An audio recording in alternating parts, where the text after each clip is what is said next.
Old man rejected by his children gets call from girl asking him to walk her down the aisle.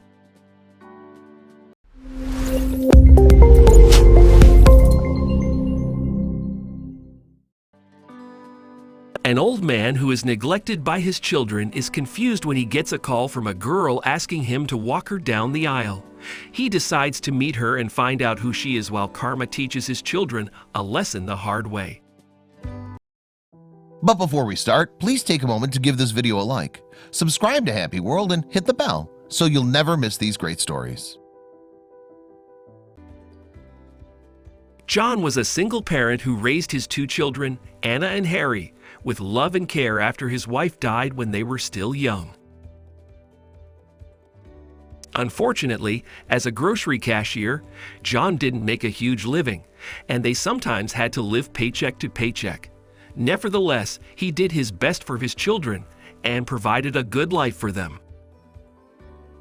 But when John's old age approached, his children cornered him and then neglected him. They settled in his house with their families and kicked him out to live in their barn. John felt terrible about it, but there was very little he could do. One morning, John was sitting in the barn, looking through the family albums. He couldn't hold back his tears as he reflected on how quickly time had passed and how his children had grown up and decided to cut him off. He slowly brushed his tears away, hoping for a miracle to change his course of life. Suddenly, his phone rang. He picked up the phone to see who was calling and discovered it was an unknown number. He answered the phone anyway since, apart from bank agents with loan and credit card proposals, he didn't get many calls. He replied with a hello and heard a sweet voice on the other end of the line. "Hi, John," she said. "I hope you're doing well. It's been quite some time, hasn't it?" John removed the phone from his ear and looked at the number again. He recognized neither the number nor the caller. How did she know his name?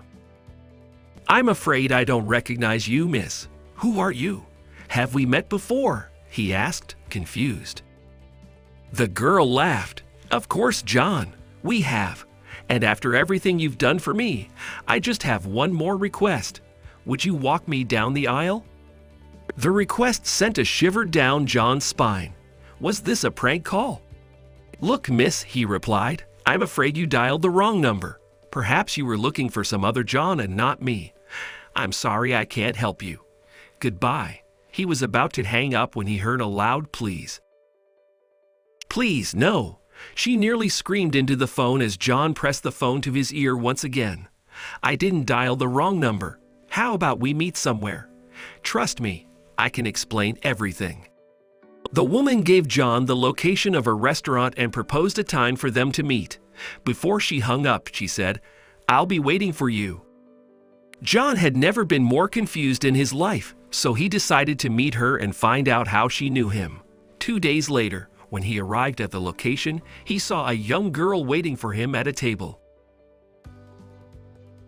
John still didn't recognize her, but when she spotted him, her eyes widened and she smiled brightly as she waved her hand. As John sat at the table, he looked at her, confused. "Do you recognize me now?" she asked happily, and John shook his head. "I'm afraid I don't," he said. "I'm Clara John," the girl said, and something snapped in John's head. "You might be mad at me right now, but you will thank me one day, Mom. I was standing outside this restaurant a few months ago, pregnant, hungry, and tired," she added. "I didn't have a cent on me, but no one helped me except you, John. I hadn't eaten in 3 days, and I thought I was going to die with the baby inside of me," she confessed as she stroked her baby bump. "You saved us, John. You saved both my daughter and me." John now remembered everything. He'd met Clara a few months before. Her parents had kicked her out of the house as they were against her pregnancy.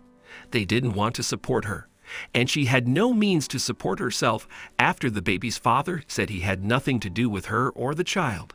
But things had changed drastically for her since then. "I happened to get a job here as a waitress 2 months ago," Clara added. "I also met my husband here. This place has always been very special to me, John. I wanted to see you again. and I found your contact in one of our records. I wouldn't be able to see you like this if I told you everything in the phone call. I'm sorry if I freaked you out," she added, curling her lips in a little smile. John's eyes welled up. "Oh," he laughed, "this old age has really gotten to me. How could I not recognize you? I am happy for you, darling. Did you decide on a name for your little angel?" "Well, I'd be happy if you do that, John," she added with a smile. "Graham and I would like you to be the baby's godfather. He couldn't make it today because he's out of town. We sincerely hope you won't say no." At this point, John burst into tears. Here was a stranger who treated him with the dignity he'd never gotten from his children. They never loved him. And then there was Clara, who wanted him not only to walk her down the aisle, but also to be her child's godfather. John couldn't keep his tears at bay at Clara's proposal. "Oh, come here," he whispered, hugging her.